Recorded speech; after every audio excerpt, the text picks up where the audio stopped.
कैसे हो चैम्पियंस। इस क्लास में बात करते हैं BA BSc third year 5th semester geography के सेकंड पेपर के मॉडल पेपर के बारे में। जैसा कि आप जानते ही हो, बीए भी जियोग्राफी होता है और बीएससी भी जियोग्राफी होता है, लेकिन दोनों का सिलेबस सेम होता है। ठीक है, यहाँ पे हम मॉडल पेपर भी डिस्कस कर रहे हैं, उनके सोल्यूशन की भी बातें करेंगे।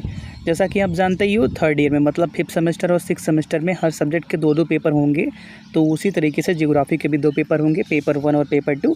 तो इस क्लास में हम पेपर 2 की बात करने वाले हैं। पेपर 1 भी हम जल्दी अब शायद अपलोड कर दिया है या नहीं किया है, तो जल्दी कर लेंगे, आप चैनल पे देख लीजिएगा। ठीक है, और अदर सब्जेक्ट के भी हमने इंपॉर्टेंट क्वेश्चन और मॉडल पेपर डिस्कस किए हुए हैं, वो भी चैनल पे पड़े हुए हैं, आप जाके देख सकते हो। ठीक है, चलिए स्टार्ट करते हैं। तो जियोग्राफी का जो सेकंड पेपर है उसका टाइटल क्या रहता है, basis of remote sensing and GIS. ठीक है, इसी के बारे में हमको पढ़ाई करनी है। आप सिलेबस भी देखोगे तो इसी के अंदर शायद 7 या 8 यूनिट है, और क्वेश्चन पेपर में भी इन्हीं से क्वेश्चन बनते हैं, जैसा कि नॉर्मली है।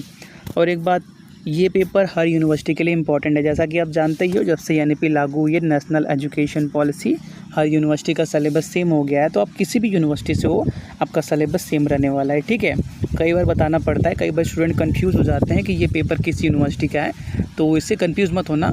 और फिर भी अगर आप को चेक करना हो कि मेरे इस यूनिवर्सिटी में ये सिलेबस है या नहीं है, तो आप तो अपने टीचर से भी पूछ सकते हो, अपने कॉलेज पे भी पता कर सकते हो, या चाहो तो आपके पास स्मार्टफोन तो होगा ही, अपने यूनिवर्सिटी के पेज पे जाओ और सिलेबस वाले सेक्शन में जाके चेक कर लो कि 5th सेमेस्टर ज्योग्राफी के सेकंड पेपर का टाइटल क्या है। अगर पेपर का टाइटल क्या है, basis of remote sensing and GIS है, तो बस सही है, यही पेपर आप पढ़ो। ठीक है, चलिए स्टार्ट करते हैं। जैसा कि आप जानते हो, पेपर में 3 सेक्शन होते हैं, सेक्शन ए बी सी। ठीक है, तो पहले सेक्शन ए की बात करते हैं। तो पहला क्वेश्चन क्या है हमारे पास, दूरस्थ संवेदन की परिभाषा। देखो, एक और बात पहले बता देते हैं, फिर शुरू करते हैं। अब आपको हर क्लास के पीडीएफ नोट भी मिल जाएंगे। इस क्लास की बात करें तो देखो यार, 27 पेज का है, तो लिखने जाओगे तो बहुत टाइम चल जाएगा, तो इससे अच्छा है पीडीएफ डाउनलोड कर लेना। ठीक है, 1 मिनट रुक जाओ। चलिए कंटिन्यू करते हैं। तो जिस भी क्लास के अंदर हो, जैसे इस क्लास की बात करें तो ये जो पूरा नोट्स दिख रहा है आपको पीडीएफ के फॉर्म में इस क्लास के डिस्क्रिप्शन में मिल जाएगा। ठीक है, आप उसको डाउनलोड कर लेना और टाइम पे रिवाइज करते रहना और प्रैक्टिस भी करते रहना। ठीक है, आप चाहो तो इन क्वेश्चन को खुद से भी अटैम्प्ट कर सकते हो, सोल्यूशन बाद में देख लेना। ठीक है, बस क्वेश्चन देखो, आंसर खुद से लिखने की कोशिश करो, तो वो आपका लाइफ प्लस पॉइंट होगा। और कोशिश भी करना, ठीक है, एग्ज़ाम में अगर आप अभी से तैयारी कर रहे हो तो एग्ज़ाम में आपके अच्छे मार्क्स जाएंगे। ठीक है, चलिए स्टार्ट करते हैं। तो स्टार्ट करें, चलो स्टार्ट करते हैं। कुछ ध्यान में आ रहा था, थोड़ा सा उतर गया, जब आएगा तो बताएंगे। ठीक है, तो पहला क्वेश्चन क्या है, दूरस्थ संवेदन की परिभाषा। ठीक है, तो हाँ याद आ गया। देखो, जो किस्मत और मेहनत होती है वो एक दूसरे से जुड़ी होती है। ठीक है, जब कभी भी प्रॉब्लम आए तो अपने आप को एक बात बोल देना, जब कभी ये क्या बोलते हैं यार, कशमकश हो जाए कि किस्मत पे भरोसा करें कि मेहनत पे भरोसा करें, तो उस टाइम पे एक बात अपने आप को बोलना कि थोड़ा सा मेहनत करते हैं और थोड़ा सा किस्मत को मौका देते हैं। ठीक है, 1 मिनट रुको। देखो, होता क्या है ना कि कई बार हम किस्मत के भरोसे बैठे रहते हैं और वो भी काम नहीं आता, और कई बार हम मेहनत करते रहते हैं, वो भी काम नहीं आता। ठीक है, तो इससे अच्छा है दोनों को मौका दे के देखो, आप जो सोच रहे हो वो हो ही जाएगा। ठीक है, इसका एक एग्ज़ाम्पल मेरे साथ हुआ है, अभी तो उसको बता नहीं सकता। एक सिचुएशन ऐसा था कि एक एग्ज़ाम दिया था, बहुत डर लग रहा था कि क्या होगा, क्योंकि उतना अच्छा एग्ज़ाम गया नहीं था। और हुआ ये कि उस एग्ज़ाम को देने के बाद आगे एडमिशन भी ले लिया। डर ये लग रहा था कि अगर ये नहीं निकला तो एडमिशन भी बेकार चला जाएगा, फ़ीस भी बेकार चला जाएगा। तो उस टाइम पे ये ध्यान में आया था,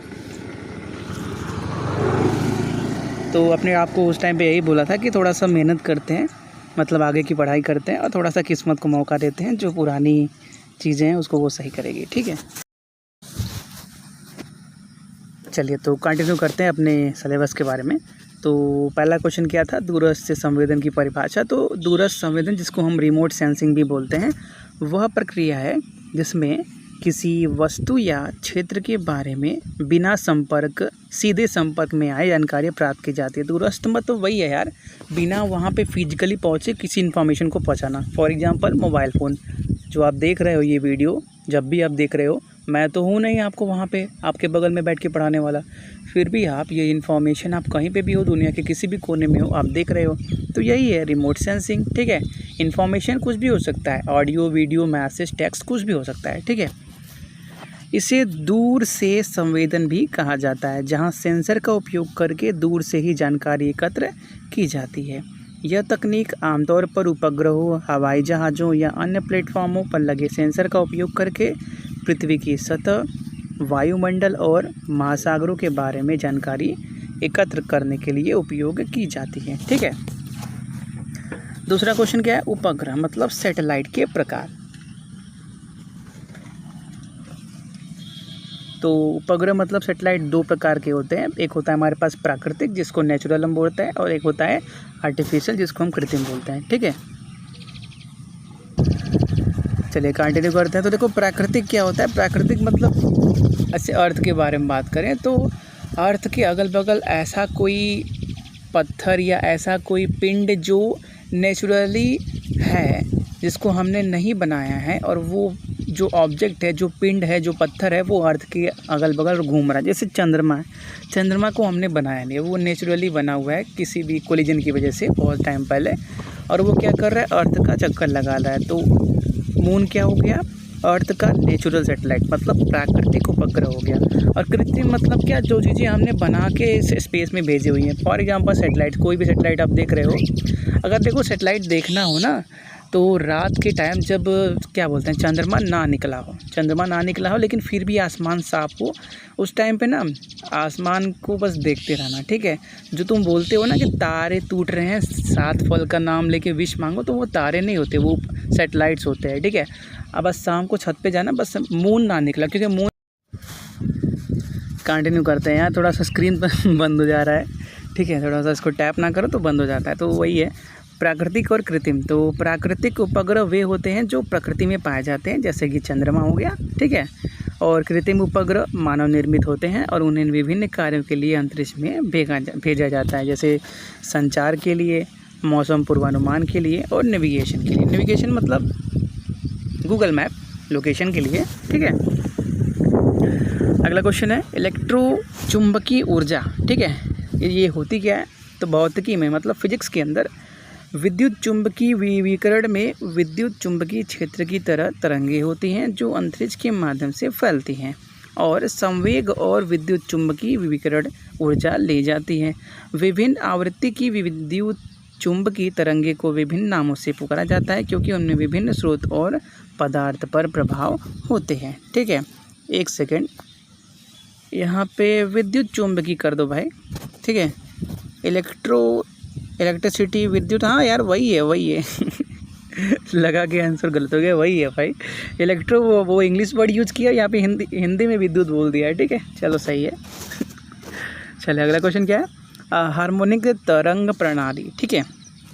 तो हार्मोनिक तरंग प्रणाली का मतलब है एक ऐसी प्रणाली, मतलब एक ऐसा तरीका जिसमें तरंग एक दूसरे के साथ हार्मोनिक संबंध में होती हैं, यानी कि उनकी आवृत्तियाँ मूल आवृत्तियों के पूर्णांक गुणज होती हैं।